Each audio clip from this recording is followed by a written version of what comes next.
요한복음 2장 13절부터 22절까지 신약 144쪽입니다. 이 한 절씩 교독하겠습니다. 유대인의 유월절이 가까운지라 예수께서 예루살렘으로 올라가셨더니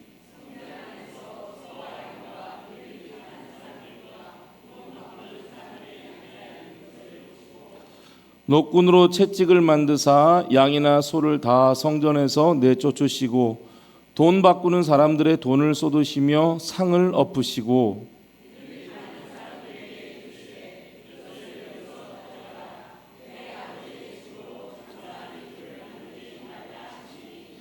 제자들이 성경 말씀에 주의 전을 사모하는 열심이 나를 삼키리라 한 것을 기억하더라.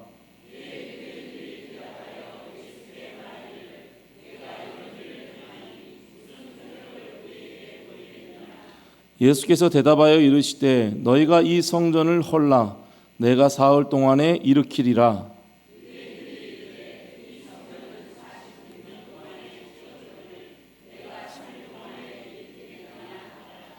그러나 예수는 성전된 자기 육체를 가리켜 말씀하신 것이라. 죽은 자 가운데서 살아나신 후에야 제자들이 이 말씀하신 것을 기억하고 성경과 예수께서 하신 말씀을 믿었더라. 아멘. 네, 오늘도 함께 예배하는 우리 모든 성도님들에게 하나님의 은혜와 평강이 언제나 가득하시기를 소망합니다. 아멘.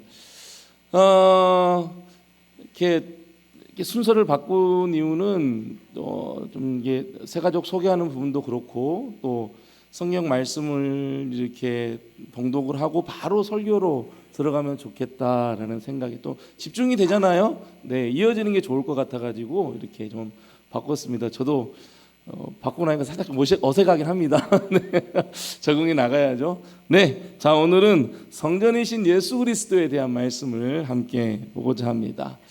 혹시 여기 이 사진 말고 그 다음 사진 이 사진 보면 혹시 뭐가 떠오르세요? 어디 같아요? 여기가? 네?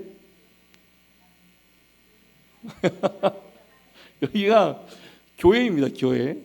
교회예요. 이게 어디 교회냐면요 1920년도에 후반에 지어진 것으로 알려진 전북 익산의 두동교회 내부입니다. 두동교회 내부. 딱 보면 이제 알겠죠? 한쪽은 여자가 먼저 나오시네. 한쪽은 여자, 한쪽은 남자. 왜 이렇게 지었겠어요? 당시에 정서였죠. 남녀 7세 부동석. 그 당시에 정서였어요. 그래서 이렇게 지었던 거지. 이게 잘못됐다, 틀렸다 이런 건 아니에요. 당시의 정서가 그랬어요. 그것처럼 미국에도요 흑인과 백인이 따로 예배하는 교회가 따로 있는 시대가 있었어요. 흑인만 예배드리고 백인만 예배드리고 이제 그때 상황이 그랬던 것이죠. 그때 미국 안에 이제 인종차별이 너무 많았기 때문에 따로따로 이렇게 예배를 드렸던 거예요. 이제 그 일에 빗대어서 한 가지 이제 우화예요. 이런 이야기가 있습니다. 어느 주일날 뉴욕에 출장을 간 흑인이 있었습니다. 주일이기 때문에 예배를 드려야 했어요. 그래서 어쩔 수 없이 뉴욕에 있는 백인 교회를 가게 됐습니다. 이제 예배 드리기 위해서 예배당 안으로 들어가려고 이렇게 계단을 뚜벅뚜벅 올라가고 있었죠. 앞에는 백인의 안내위원이 있었습니다. 또 흑인이 오는 거예요. 이 안내위원은 자신이 맡은 역할을 충실히 잘 감당합니다. 그래서 그 흑인에게 들어오지 못합니다 라고 밀어내버리죠. 같이 예배 드릴 수 없습니다 라고 내보내버립니다. 이 흑인은 예배를 드리지 못하고 너무나 속상한 마음에 그 계단에 앉아서 훌쩍훌쩍 눈물을 흘리면서 기도를 합니다. 예수님, 저는 지금 너무 슬프고 제가 흑인인 것이 너무나 슬픕니다. 그렇게 기도를 해요. 그때 예수님께서 나타나셔서 그에게 응답을 해주십니다. 애야, 너무 슬퍼하지 마. 사실 나도 아직 그 교회에 들어가 보지 못했어. 이렇게 응답을 해주십니다. 이 우화예요. 이야기입니다. 이야기입니다. 근데 여러 가지를 좀 생각하게 하는 우화인 것 같아요. 여전히 예배는 드려지고 있어요. 그런데 그 예배 안에 예수님께서는 한 번도 들어가지 못했다라는 것이죠. 어떻게 생각하세요, 여러분들은?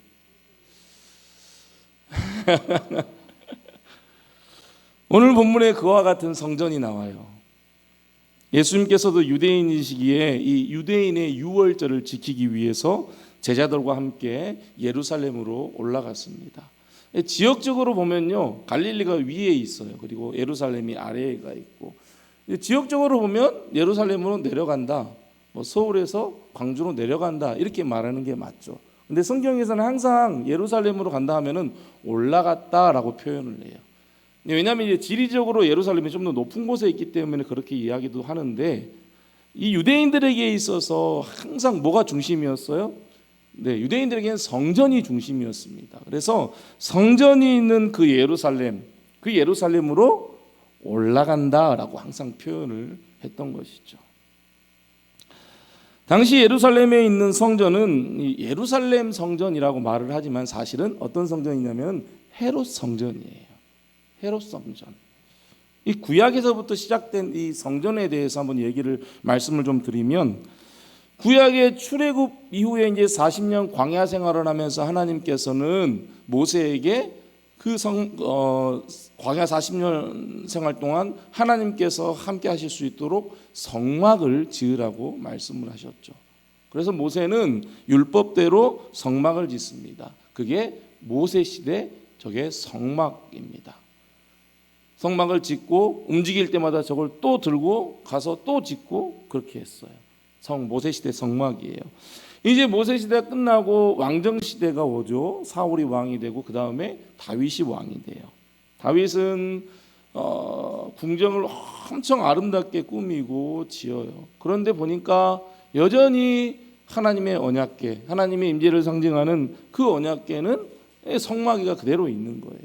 마음이 너무 아픈 거예요. 그래서 하나님을 위해서 내가 성전을 지어야 되겠다. 철저하게 준비를 하죠. 완벽하게 준비를 해요.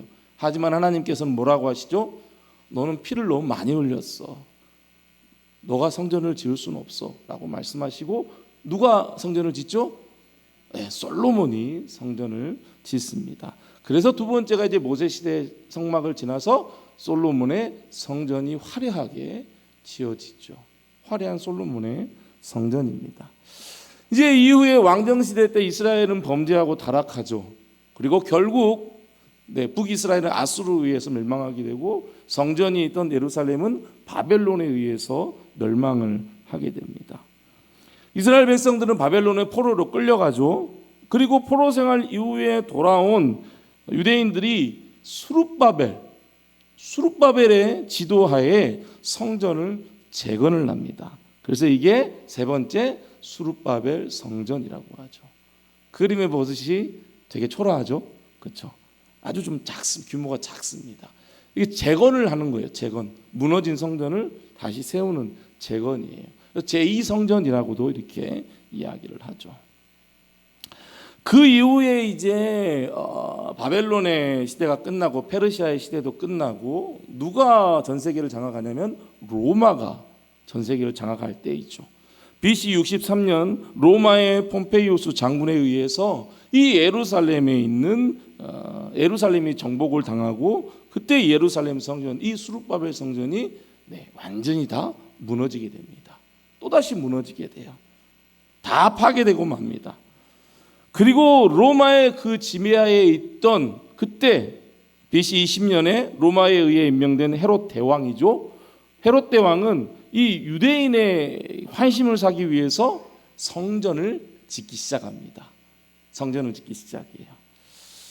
그 성전은 AD 64년에 완공이 되죠. 그래서 오늘 본문에 등장하는 성전이 바로 어떤 성전이에요? 헤롯 성전. 예루살렘 성전이라고 하는데 헤롯 성전입니다. 그 헤롯 성전, 이게 헤롯 성전이에요. 규모가 되게 크죠. 금으로 실내가 다 칠해져 있고 규모가 되게 크게 헤롯 성전이 지어지게 됩니다. 그래서 간단하게 이제 성전이 이렇게 지어지는 것에 정리를 하면은 모세 시대의 성막, 모세 시대 성막, 그리고 솔로몬의 성전, 수룹바벨 성전, 그리고 마지막 헤롯 성전이죠. 그런데 이 헤롯 성전이 완공된 지 6년 만에 또다시 AD 70년에 로마의 티투스 장군에 의해서 이 성전이 완전히 무너지게 되죠. 그리고 뭐만 남아요? 지금 통곡의 벽 혹시 들어보셨죠? 예루살렘의 통곡의 벽 다 무너지고 서쪽 벽만 남아 있어요.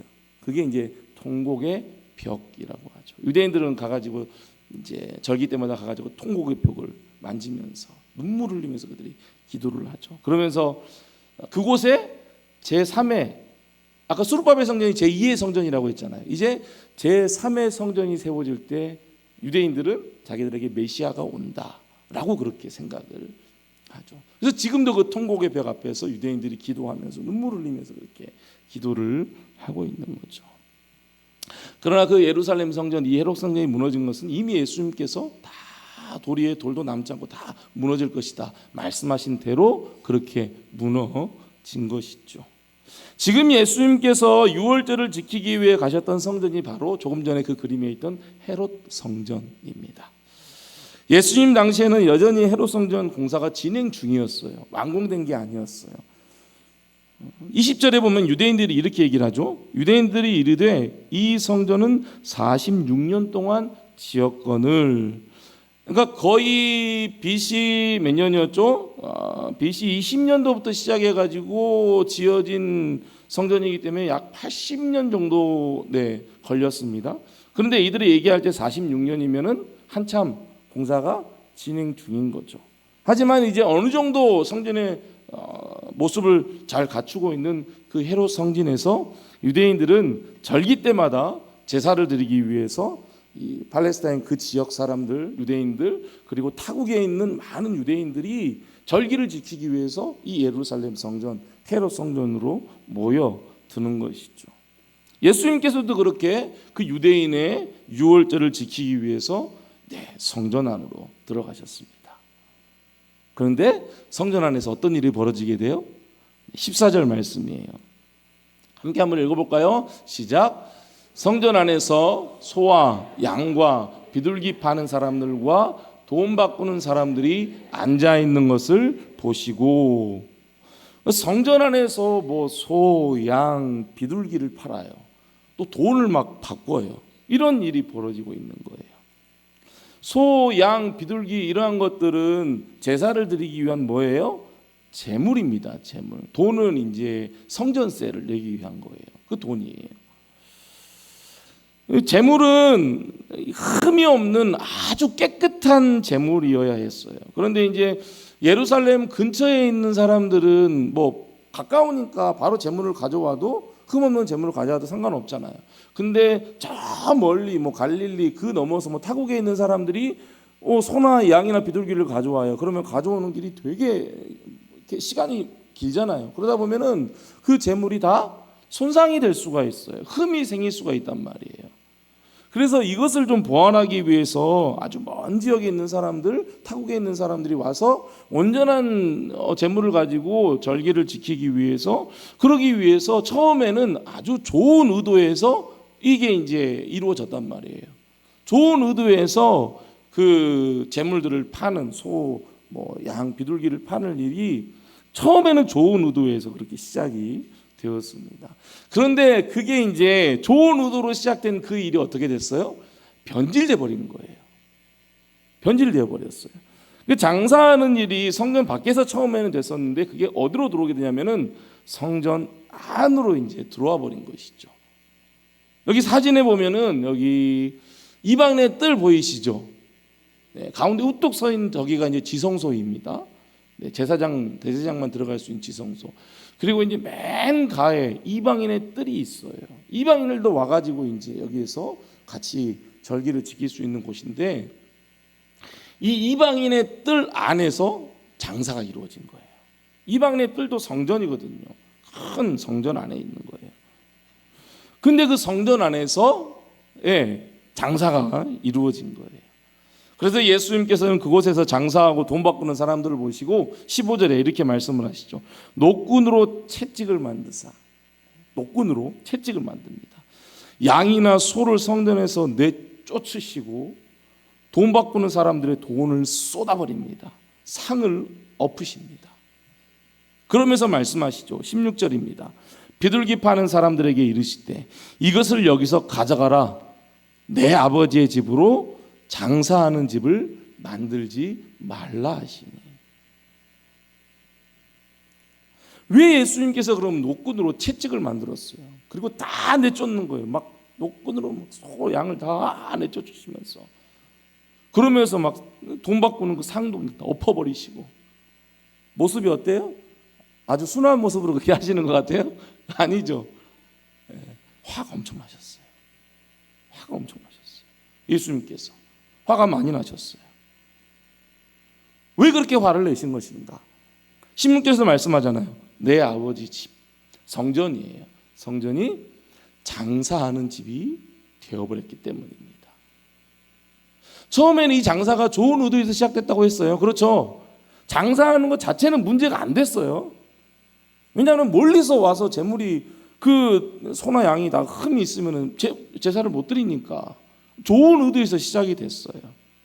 그런데 그게 장사하는 집, 성전이 장사하는 집이 되어버렸어요. 다른 공관복음서 마태, 마가, 누가복음에서는 장사하는 집이라고 표현하지 않고 뭘로 표현되어 있냐면은 강도의 소굴로 표현됐어요.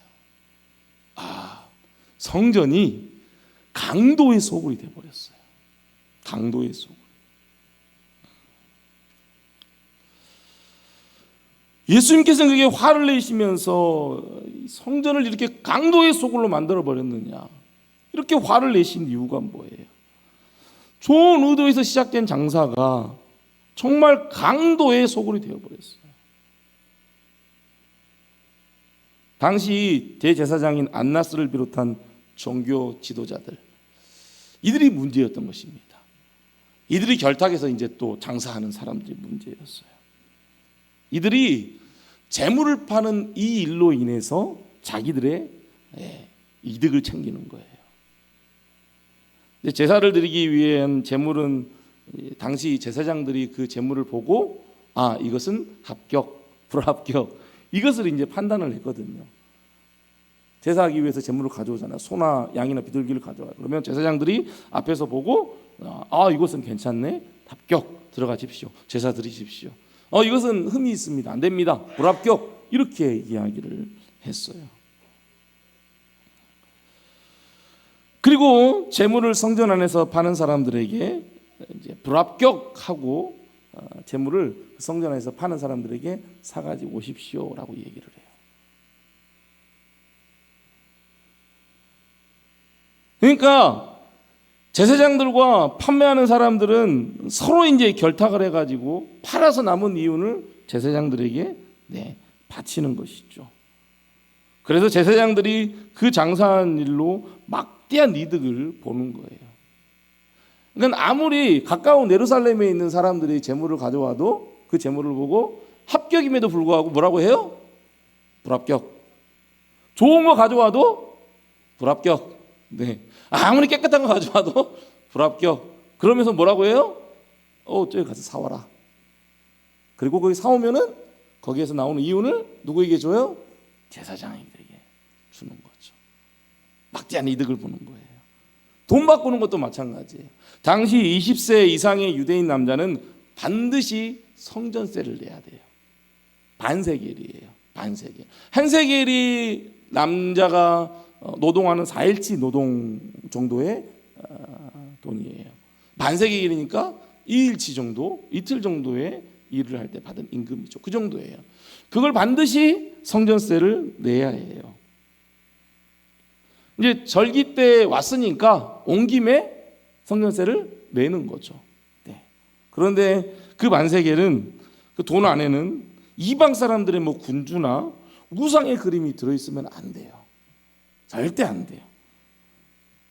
그리고 그 제사장들이 지정해 놓은 아주 순도 높은 은으로 만들어진 그 세겔 주화만 사용하고 그것을 성전세로 내야만 했어요. 제사장들이 그렇게 만들어버린 거예요.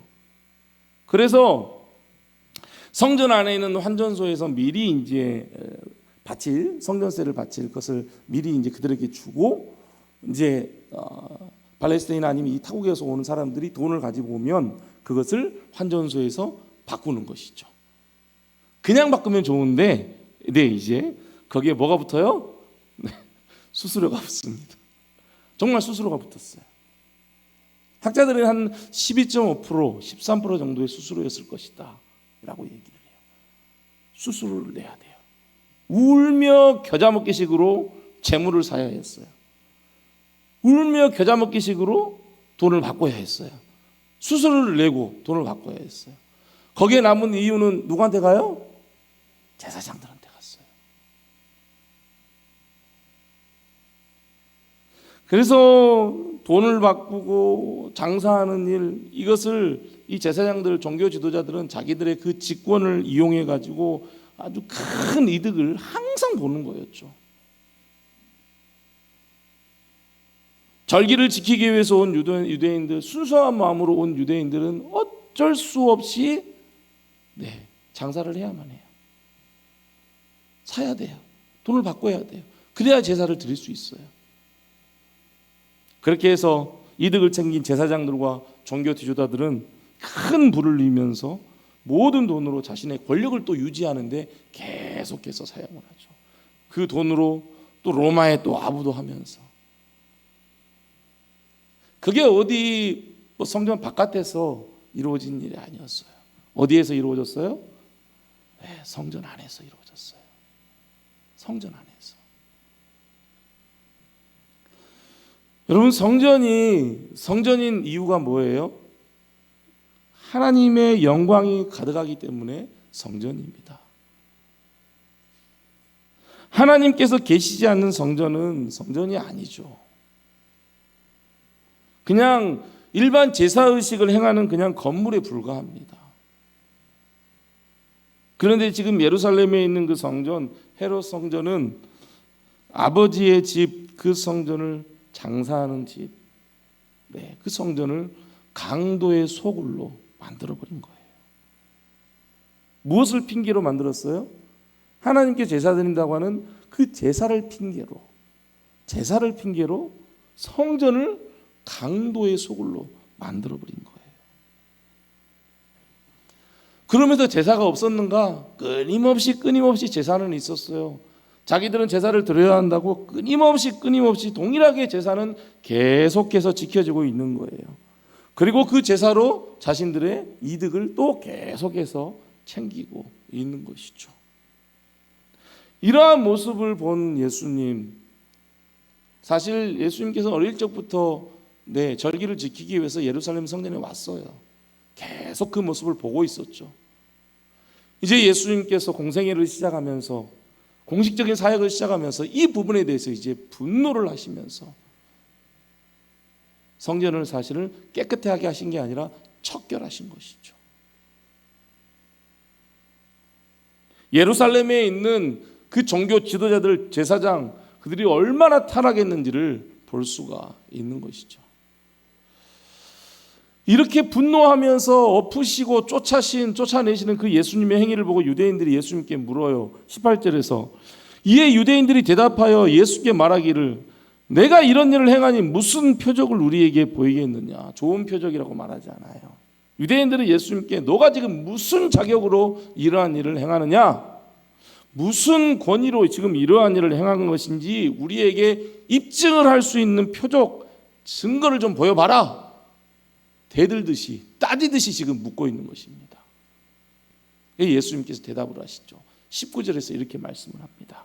같이 한번 읽어볼까요? 시작. 너희가 이 성전을 헐라 내가 사흘 동안에 일으키기라. 아멘. 예수님의 이 말에 유대인들은 46년 동안이나 지금까지 지어져 오고 있는 이 성전을 3일 만에 일으킨다고? 말이 되는 소리를 해라. 이런 뜻으로 지금 얘기하는 거예요. 말이 되는 소리를 하라고 조롱하는 어투로 대답을 합니다. 하지만 이제 예수님께서 말씀하신 19절의 이 말씀은 사실 이제 어떤 말씀이었나 21절에서 그것을 말씀하고 있죠. 이것도 같이 한번 읽어볼까요? 시작. 그러나 예수는 성전된 아멘. 네. 성전된 자기 육체를 가리켜 말씀하신 것이라. 예수님께서 성전이라는 것입니다. 예수님께서 성전이에요. 예수님께서 십자가에 죽으시고 3일 만에 부활하신 그 성전 대신 예수님 자신을 가리켜 말씀을 하신 것이죠. 즉 강도의 소굴이 되어버린 그 예루살렘 성전, 헤롯 성전이죠. 그 성전의 시대는 이제 끝났다라는 거예요. 그 성전의 시대는 끝났다. 십자가에 죽으시고 3일 만에 부활하신 예수님, 그 예수님 자신이 내가 성전이며 예수님 자신을 통해서 온전한 성전이 세워진다. 이걸 말씀하고 있는 것입니다. 그 성전이 지금 신약 시대에 뭐예요? 교회입니다. 예수 그리스도의 십자가의 그 죽으심과 부활로 세워진 그 성전이 지금 우리의 교회인 것이죠. 예수 그리스도는 그래서 교회의 머리가 되십니다. 그리고 교회는 그의 몸이죠. 우리 성도는요, 그의 몸의 지체입니다. 그래서 교회는 예수 그리스도를 자신의 구주로 믿고 고백하는 성도들의 모임, 그 공동체가 우리 여기 모여있는 우리 공동체가 교회입니다. 그리고 이 공동체가 함께 지금 모여서 예배드리는 이 장소가 뭐예요? 예배당입니다. 이 건물이 예배당이에요. 그리고 이 예배당 안에서 함께 예배하는 우리가 교회입니다. 잘 구분하셔야 돼요. 우리가 교회예요.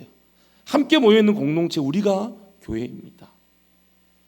그리고 이 건물은 예배당인 것이죠. 또한 고린도전서 3장 16절에 말씀하죠. 너희는 너희가 하나님의 성전인 것과 하나님의 성령이 너희 안에 계시는 것을 알지 못하느냐. 네, 우리 모인 공동체가 교회예요. 그리고 뿐만 아니라 우리 공동체 안에 있는 한 분 한 분, 여러분 한 분 한 분이 하나님의 성전, 교회입니다. 제가 교회이고요, 장로님이 교회이고, 집사님께서 교회이고, 우리 권사님들 한 분 한 분이 뭐예요? 교회예요. 교회. 그 교회 안에 누가 계셔야 해요? 누가 계셔야 해요? 예수 그리스도입니다. 우리가 모여있는 이 공동체 안에 누가 계셔야 돼요? 예수 그리스도입니다. 예수님께서 성전이세요. 그리고 예수를 주로 고백하고 믿고 구원받은 성도들의 모임과 그 성도가 교회입니다. 예수 그리스도가 교회의 머리예요. 다시 말해 예수 그리스도께서 계시지 않는 교회는 교회가 아닌 것이죠. 아무리 모였고 아무리 내가 교회를 다닌다고 해도 예수님이 계시지 않는다면, 예수님이 계시지 않는다면 교회가 아닌 것이죠.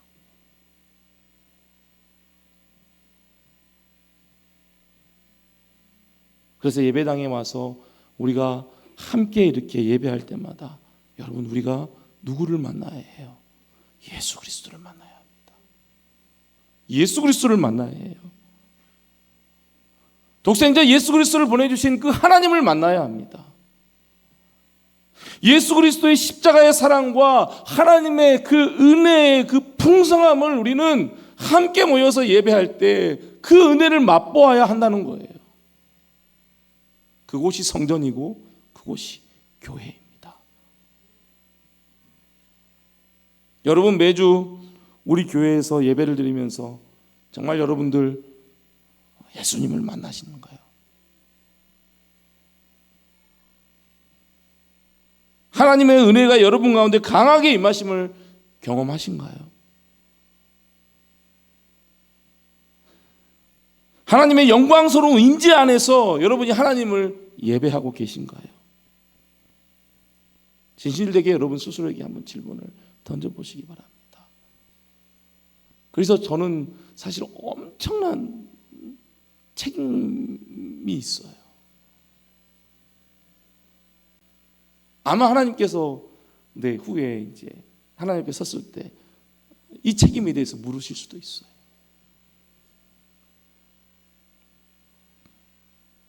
아무리 모여서 함께 예배한다 하여도 하나님께서 계시지 않는 교회는 교회가 아닙니다.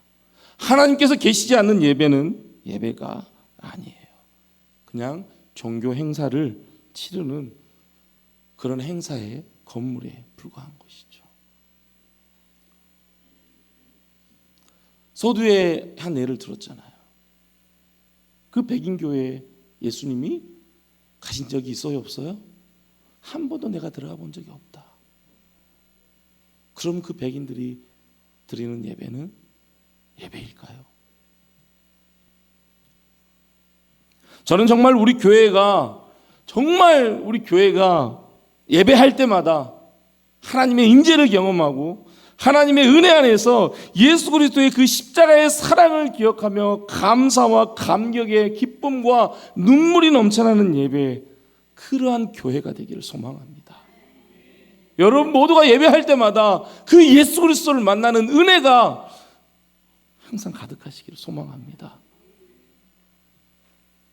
기자 출신이면서 MBC 뉴스데스크 앵커를 하셨던 분이 계세요. 지금은 이제 유명한 교회 목회자로 지금 목회하시는 분이십니다. 이제 기자에서 메인 뉴스 앵커까지 했다는 것은 꽤나 이제 출세를 한 것입니다. 단순히 그냥 앵커 했구나 이게 아니에요. 엄청나게 출세를 한 거예요. 거기까지 올라가기 위해서 치열하게 살았죠. 그런데 그 정도 이루면 만족이 돼야 하는데 그분에게는 그게 만족이 안 되었나 봐요. 사람들이 돈을 벌면 좀 더 벌고 싶고, 권력을 가지면 어때요? 좀 더 올라가고 싶고, 좀 더 내 이름이 알려졌으면 좋겠고, 그렇게 조금 더 원하지만 만족이 되지 않는 거예요. 더 가지고 가져봐야 결과가 항상 똑같은 거예요. 이분도 승진이 되고 유명해져도 갈증은 똑같고 점점 삶의 짐만 더 무거워지는 거예요. 그런 모습을 본 아내가 남편을 위해서 새벽 기도를 나가기 시작을 했습니다. 어느 날 아내는 새벽 기도회로 가고 그래서 이제 교회를 가고요. 그분은 마침 교회에 있던 골프 연습장으로 골프를 치러 갑니다. 근데 그날 골프 연습장이 문을 닫아버린 거예요. 그래서 그냥 집으로 가려다가 도대체 아내가 매일 새벽 교회에 가는데 거기에서 뭐 하는지 좀 보고 싶어가지고 그 새벽에 발길을 교회로 옮겼답니다. 교회로 들어간 거예요. 가서 보니까 저기 앞에 아내가 앉아 있는 거예요. 본인은 이제 저 뒤에 앉아가지고 새벽 예배 설교를 듣기 시작했죠. 들어보니까 이상한 거 가르치지는 않은 것 같아요. 그래도 기자잖아요. 그래서 혹시 이 사이비 종교는 아닌가 하고 정말 그래서 취재를 해볼 생각으로 계속해서 그 교회 새벽 예배를 출석을 했다고 합니다. 그것도 몰래 아내 몰래 교회를 가기 시작한 거예요. 어느 날 목사님 설교도 괜찮았지만 그것보다 일주일이 되던 어느 날 이분은 찬송을 하는데 이 찬송가 한 곡에서 마음이 다 녹아내려버린 거예요. 너 예수께 조용히 나가 내 모든 짐을 다 내려놓고. 멜로디는 몰라도 이 가사를 따라하면서 찬송을 하기 시작한 거예요. 그때 눈물이 막 비 오듯 흐르다는 것입니다. 내가 이렇게 무겁게 지고 있는 모든 짐을 정말 내려놓을 수 있다는 것인가? 그렇게 해준다는 예수님은 도대체 누군가? 그런데 그 예수님이 믿어지기 시작한다는 거예요. 믿어지기 시작해요. 울면서 예수님을 믿게 된 것이죠. 그리고 자기가 그렇게 쫓았던 세상에서 받아본 적이 없는 평안과 참 만족을 그 새벽 예배, 그 찬송을 부르면서 그 평안과 만족을 맛보게 된 거예요. 여러분, 교회는 예수 그리스도를 만나는 곳이어야 합니다. 예수 그리스도를 만남으로 죄에서 참 자유를 누리고 참 평안과 만족을 누리게 되는 곳이 교회입니다. 예배 순서도 정말 중요합니다.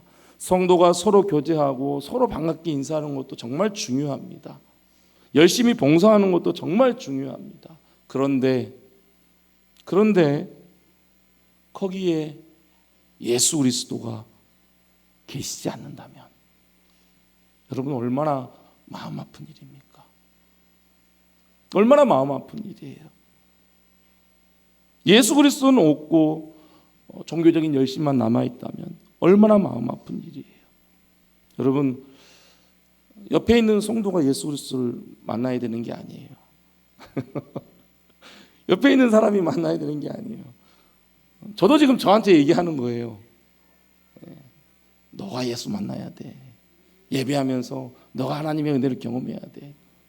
여러분, 다른 사람이 아니에요. 여러분 자신이 예수님을 만나고 여러분 자신이 하나님의 은혜를 경험해야 합니다. 우리의 모든 죄를 사하기 위해 십자가에 죽으시고 부활하신 예수 그리스도, 그 예수님을 만남으로 세상에서 지고 있던 모든 무거운 짐과 죄의 짐이 벗어지고 온전한 평안과 만족을 누리는 곳, 그곳이 우리가 함께 예배하는 이곳, 이 교회가 되기를 소망합니다. 여러분, 우리 교회, 그리고 여러분 자신이 한 사람 한 사람이 교회잖아요. 지금 우리 교회에서 예배하는 이곳에 하나님께서, 우리 예수님께서 함께 계실까요? 아멘? 네, 함께 계실 줄 믿습니다.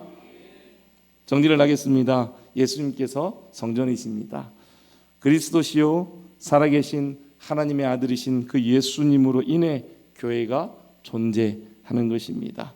우리 교회가 예배할 때마다, 모일 때마다, 아니 언제나 우리 예수님께서 함께 하시는 교회가 되기를 소망합니다.